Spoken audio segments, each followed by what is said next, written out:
Welcome to angel explorer spoil me road 10 season 3 episode 18। तो यार जैसा कि एपिसोड 17 के एंड में अमाने के पार्ट टाइम जॉब के बारे में बातें करते हुए मायरू थोड़ा जेलस दिख रही थी, पर अमाने भी इस चीज को समझ रहा है, इसलिए वो बहुत सॉफ्टली और प्यार से मायरू का सर सहला रहा है और उसे ये यकीन दिला रहा है कि जेलस होने की कोई जरूरत नहीं है। और यार अमाने ये पार्ट टाइम जॉब मायरू के लिए ही करना चाहता है, तो अगर इस पार्ट टाइम जॉब की वजह से मायरू को थोड़ा भी जेलस या फिर थोड़ा अनकंफर्टेबल फील होगा तो उसकी खुशी के लिए अमाने इस पार्ट टाइम जॉब को छोड़ने को भी तैयार है। लेकिन यार मायरू को अमाने की इसी चीज से तो प्यार है, और सिंस मायरू को अमाने पर पूरा विश्वास है इसलिए वो बिल्कुल नहीं चाहती है कि वो अपने डिसीजन से पीछे हटे। जिसके बाद हमें नेक्स्ट डे का सीन दिखाया जाता है जहाँ अमाने स्कूल में तुस्की को बता रहा है कि उसे पार्ट टाइम जॉब मिल चुकी है, और हाँ साथ ही वो अपने सभी फ्रेंड से ये भी रिक्वेस्ट कर रहा है कि जब तक वो अपने जॉब पर कंफर्टेबल नहीं हो जाता तब तक कोई भी उससे मिलने कैफे में न आए। और हाँ सुबह में जब अमाने मायरू को अपने पार्ट टाइम जॉब के बारे में समझा रहा था तब उसने उससे भी रिक्वेस्ट किया कि वो कैफे में उससे मिलने बिल्कुल ना आए। एंड जाहिर सी बात है कि ये चीज मायरू को भी अच्छा नहीं लगा। जिसके बाद क्या अमाने का स्कूल आने से पहले का सारा टाइम मायरू को मनाने में ही स्पेंड हो गया। और यार सिंस कल मायरू और सियोको के साथ चीतो से भी शॉपिंग करने गई थी तो जाहिर सी बात है कि उसने कल जो कुछ भी हुआ लाइक मायरू ने अमाने के लिए क्या शॉपिंग की और हर एक चीज तुस्की को बताया ही होगा। इसलिए अमाने को परेशान करने के लिए तुस्की उससे जानना चाहता है कि मायरू ने आखिर उसके लिए क्या शॉपिंग की। तब अमाने ने बताया कि मायरू उसके लिए एनिमल थीम पे बेस्ट पजामा लाई है, बट यार सिंस अमाने के एज के हिसाब से ऐसा पजामा पहनना काफी एम्बैरेसिंग होगा, इसलिए मायरू ने अपने लिए भी एक बनी पजामा लाया है और इसकी मैक्सिमम चांसेस है कि ये दोनों ये पजामा नेक्स्ट स्लीप ओवर के टाइम पहनेंगे। और वहीं तुस्की अमाने को क्यूट पजामा में इमेजिन करके हंस रहा है। एंड इसके बाद हमें लंच टाइम का सीन दिखाया जाता है, और वैसे तो अमाने हमेशा ही तुस्की और बाकी सभी के साथ लंच करता है, लेकिन आज अयाका के कहने पर वो उसके और सोचान के साथ लंच कर रहा है। और अयाका ने अमाने को साथ में लंच करने के लिए इसलिए रिक्वेस्ट किया ताकि सोचान और अमाने की बॉन्डिंग थोड़ी और स्ट्रॉन्ग हो सके। और वैसे भी इन दोनों को अब सेम कैफे में काम करना है तो इनकी बॉन्डिंग स्ट्रॉन्ग होनी भी चाहिए। एंड नाउ तीनों अयाका की आंटी और कॉफी शॉप के बारे में बातें कर रहे हैं। इसके बाद हमेशा की तरह अमाने और मायरू साथ में घर वापस जा रहे हैं, और रास्ते में मायरू ने अमाने को बताया कि सियोको ने उसके बचपन की काफी न्यू स्टोरीज बताई हैं, जो कि यार जाहिर है कि अमाने जानना चाहता है या फिर सियोको ने मायरू को क्या क्या बताया है। बट हमेशा की तरह मायरू इतनी आसानी से उसे ये सारी बातें बताने वाली नहीं है, इसलिए अमाने ने डिसाइड किया कि घर पहुंचकर वो मायरू को बहुत ज्यादा परेशान करेगा तब तक जब तक वो सारी बातें बता नहीं देती। जिसके बाद नेक्स्ट सीन में हमें दिखाया जाता है अमाने मायरू की आंखों में देखते हुए उसे पैम्पर कर रहा है, और इन सारी चीजों की वजह से मायरू का फेस पूरी तरह रेड हो चुका है और मायरू उसे ये सब करने को मना भी कर रही है। बट अमाने का कहना है कि अभी तक तो तुमने बताया ही नहीं कि मॉम ने तुम्हें क्या क्या बताया है। लेकिन मायरू का कहना है कि सियोको ने ऐसा कुछ भी नहीं बताया जिसे लेकर तुम्हें चिंता करने की जरूरत है। लेकिन अमाने को पता है कि ऐसा हो ही नहीं सकता कि सियोको ने कुछ एम्बैरेसिंग नहीं बताया हो। एंड अमाने के फोर्स करने पर मायरू ने एक दो चीजें बताई जो कि यार अमाने के लिए ज्यादा एम्बैरेसिंग नहीं है, बट स्टिल उसे यकीन है कि ऐसा हो ही नहीं सकता कि सियोको ने कुछ एम्बैरेसिंग न बताया हो। इसलिए अमाने धीमे धीमे आगे बढ़ रहा है, और मायरू की आंखों से ये साफ है कि वो ऐसा बिल्कुल नहीं चाहती है। बट स्टिल अमाने का कहना है कि ये मायरू का पनिशमेंट है। हालांकि अमाने के बचपन की सारी बातें सियोको ने ही स्टार्ट की होंगी, बट स्टिल मायरू भी उसे पूरे इंटरेस्ट के साथ पक्का सुन रही होगी। इसलिए अमाने मायरू को भी इस चीज के लिए गिल्टी मान रहा है, और वो धीमे धीमे मायरू की बॉडी पर अपना हाथ फेर रहा है। और इन सब चीजों को एंड करने के लिए मायरू अमाने से कह रही है कि इस बार सियोको ने मुझे सच में सिर्फ इतना ही बताया है। लेकिन हाँ अमाने का कहना है कि आखिर ऐसा क्यों है, सिर्फ मेरी ही डार्क साइड रिवील हो रही है, बल्कि तुम्हारी भी डार्क साइड रिवील होनी चाहिए। बट यार तुम्हें तो पता ही है कि मायरू का चाइल्डहुड कितना ट्रॉमेटाइजिंग था, इसलिए वो हमेशा अपने चाइल्डहुड के बारे में बात करना अवॉइड करती है। एंड अमाने भी कोशिश करता है कि वो उस बारे में बात न करे, लेकिन आज अनजाने में उसने मायरू के बचपन के बारे में पूछ लिया, जिससे मायरू थोड़ी सैड हो गई। बट फिर भी उसने जवाब दिया कि मैं अपने बचपन में तुम्हारे जैसे शरारती नहीं थी, क्योंकि मैं हमेशा पूरी कोशिश करती थी कि मेरे पेरेंट्स मुझ पर ध्यान दें, एंड इसलिए शायद मैंने अपने चाइल्डहुड में कुछ एम्बैरेसिंग नहीं किया। और हाँ से जल्द ही अमाने का पार्ट टाइम जॉब स्टार्ट होने वाला है, इसलिए हो सकता है कि वीक डेज पर वो घर देर से आए। इसलिए वो मायरू से कह रहा है कि तुम्हें मेरे लिए देर रात वेट करने की कोई जरूरत नहीं है, और वीक डेज पर तुम मेरे बिना खाना खा लेना। लेकिन यार मायरू को अमाने का वेट करने में कोई प्रॉब्लम नहीं है, लेकिन वहीं अमाने बिल्कुल नहीं चाहता है कि डिनर बनाने के बाद मायरू को वेट करना पड़े। लेकिन लग रहा है कि मायरू पूरे दिल से अमाने का वेट करना चाहती है, इसलिए वो उसे समझा रही है कि ऐसा बिल्कुल नहीं है कि मैं तुम्हारा वेट करते हुए बोर हो जाऊंगी। उस खाली टाइम में मेरे पास काफी चीजें करने को होंगी, लाइक होमवर्क, क्लीनिंग और बाकी और चीजें। और वैसे भी तुम किसी चीज को पाने के लिए इतना मेहनत कर रहे हो तो ऐसा हो ही नहीं सकता कि मैं तुम्हें सपोर्ट ना करूं। और सिंस मायरू अमाने के बिना डिनर बिल्कुल करना नहीं चाहती, इसलिए अमाने चाहता है कि कम से कम मायरू खुद को ज्यादा फोर्स ना करे और वो अपना अच्छे से ख्याल रखे। और यार हाँ एक और चीज, मायरू को थोड़ी इनसिक्योरिटीज तो हैं कि अगर कैफे में अमाने अपने जेंटल बिहेवियर और गुड लुक्स के वजह से पॉपुलर हो गया तो फिर वो क्या करेगी। लेकिन हाँ अमाने उसे समझा रहा है कि जिस कैफे में वो काम करने वाला है उसमें मेनली ओल्ड एज पीपल ही आते हैं, और साथ ही कैफे किसी हाई स्कूल स्टूडेंट के लिए काफी कॉस्टली है। तो हाँ मायरू को ये सब सोचने की कोई जरूरत नहीं है। एंड इसके बाद स्कूल का नेक्स्ट डे का सीन दिखाया जाता है जहाँ अमाने कुछ रीड कर रहा है और इतुस्की जानना चाहता है कि अमाने आखिर क्या पढ़ रहा है। तब अमाने ने बताया कि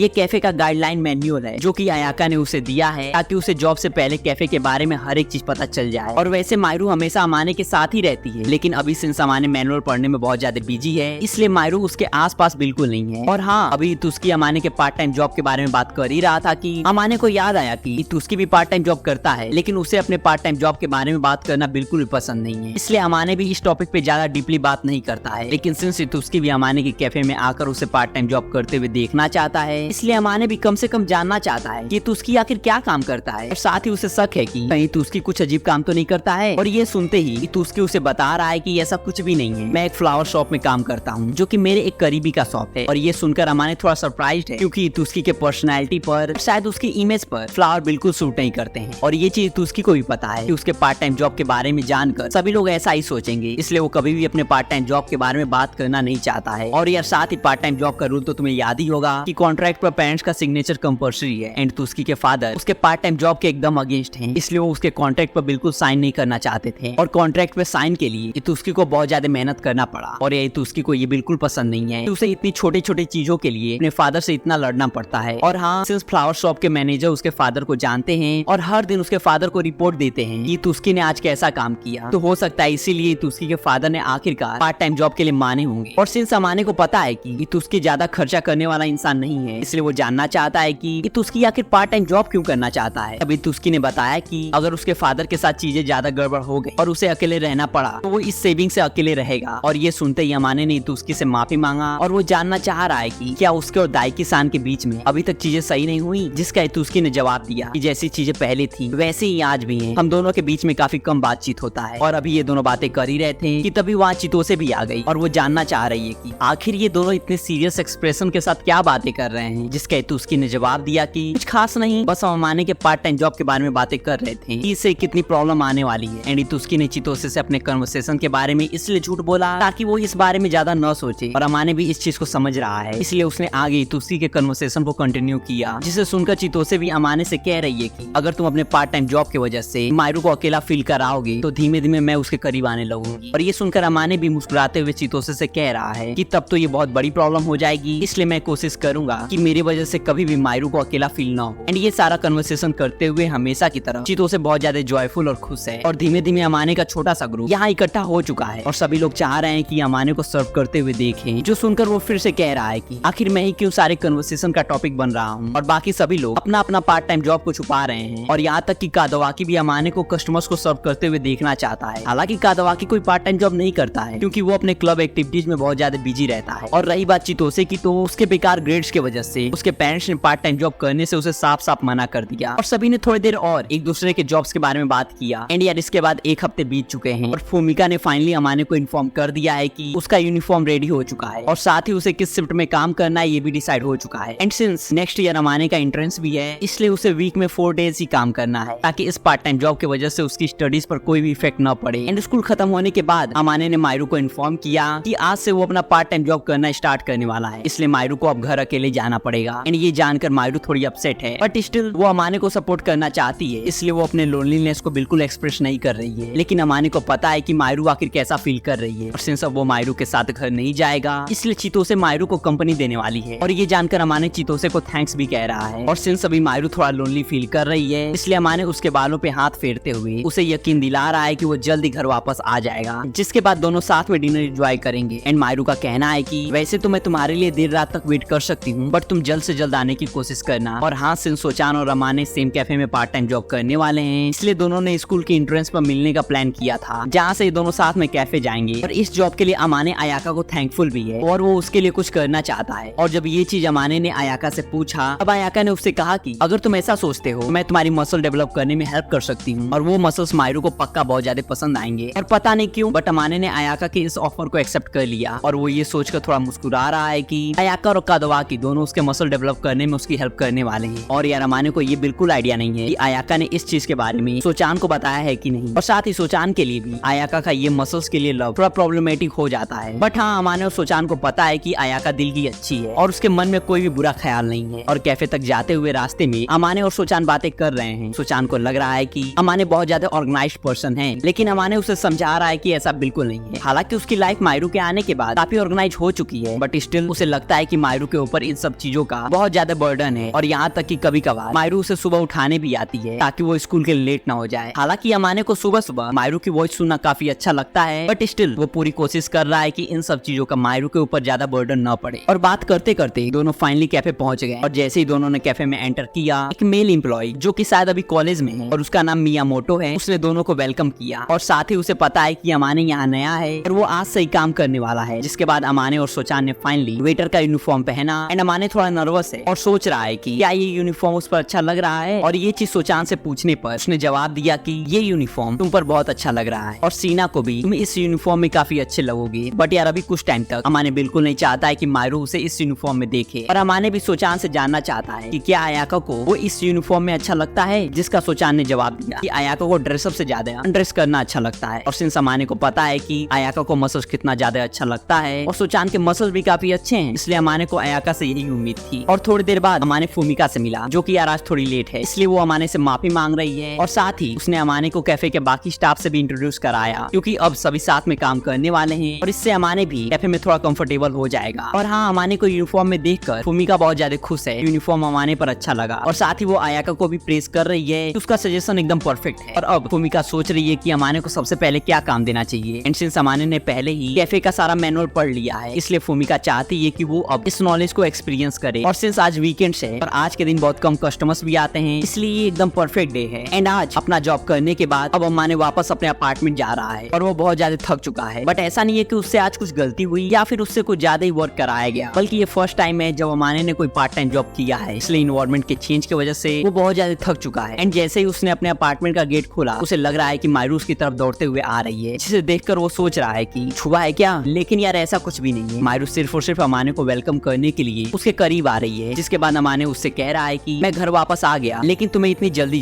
मुझे वेलकम करने आने की कोई जरूरत नहीं है। और साथ ही वो मायरू को वेट कराने के लिए सॉरी भी कह रहा है, और मायरू के फेस से ये तो क्लियर है उसने आज अमाने को बहुत ज्यादा मिस किया है। एंड ये रियलाइज होते ही अमाने स्माइल कर रहा है, और मायरू उससे जानना चाह रही है कि पहले वो डिनर करेगा या फिर बात लेगा। एंड मायरू का ये क्वेश्चन सुनकर अमाने को लग रहा है मानो ये दोनों न्यूली वेड कपल हैं, लेकिन वो चाह कर भी मायरू को ये सारी चीजें नहीं कह सकता, क्योंकि अगर उसने ऐसा कुछ कहा तो पक्का मायरू बहुत ज्यादा साइड फील करेगी, और शायद वो फिलहाल खुद को संभाल भी ना पाए, इसलिए अमाने अभी ऐसा कुछ कहना अवॉइड कर रहा है। एंड सिंस मायरू ने भी अभी तो कुछ खाया नहीं है, इसलिए अमाने उसके साथ पहले डिनर करना चाहता है। और पार्ट टाइम जॉब के फर्स्ट डे इतना मेहनत करने के लिए मायरू ने अमाने का फेवरेट डिश भी बनाया है, और ये जानकर अमाने बहुत ज्यादा खुश है। और जैसे ही अमाने डिनर करके हाथ धुलने गया, मायरू ने उसे पीछे से बहुत टाइटली हग कर लिया। एंड सिंस मायरू ने उसे बहुत टाइटली हग किया है, इसलिए अमाने पीछे मुड़कर उसका एक्सप्रेशन भी नहीं देख सकता है, बट स्टिल अमाने खुश है कि वो अब कम से कम वर्कआउट तो करता है, इसलिए इस टाइम उसे एम्बेरस फील करने की कोई जरूरत नहीं है। और थोड़ी देर अमाने को हग करने के बाद मायरू ब्लश करते हुए वापस किचन में चली गई, और सच में आज वो अमाने को बहुत ज्यादा मिस कर रही थी, इसलिए आगे कुछ तो इंटरेस्टिंग होने वाला है। बट क्या, ये तो हमें नेक्स्ट एपिसोड में ही पता चलेगा, और यार नेक्स्ट एपिसोड के लिए तुम्हें ज्यादा वेट नहीं करना पड़ेगा। तो यार चैनल को सब्सक्राइब कर लो, बाकी टिल देन एंजॉय एनीमे, मिलते हैं नेक्स्ट एपिसोड में।